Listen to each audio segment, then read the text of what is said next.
দাদাকে অসংখ্য ধন্যবাদ। খবর পাওয়া মাত্রই গাড়িতে করে নিয়ে এসে উনি হসপিটালে ভর্তি করলেন। আপনারা দেখছেন বাংলার আওয়াজ। আবারও নিজেকে প্রমাণ করলেন উনি ঘাটালের মানবিক বিজেপি বিধায়ক।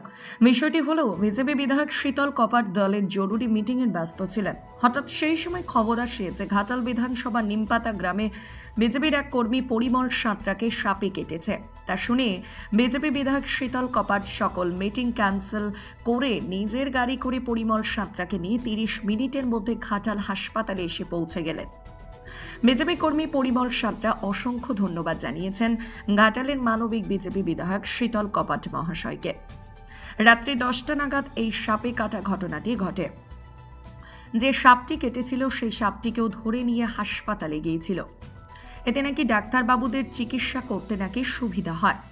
এর আগেও বিজেপি বিধায়ক শীতল কপাট রাস্তায় দুর্ঘটনাগ্রস্ত সাধারণ মানুষকে উনি নিজের গাড়ি করে ঘাটাল হাসপাতালে পৌঁছেছিলেন।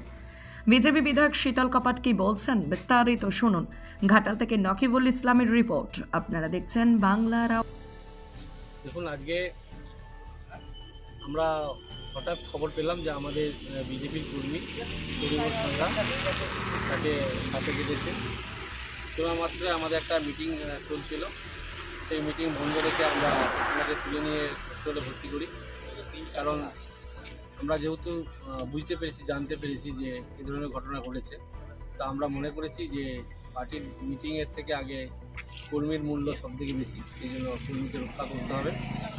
কর্মী কেন, কোনো সাধারণ মানুষও যদি এই ধরনের পরিস্থিতির মধ্যে পড়ে, যদি আমাদের আমাদের নজরে পড়ে, তাহলে আমাদের উচিত তাদেরকে পরিষেবা দেওয়া।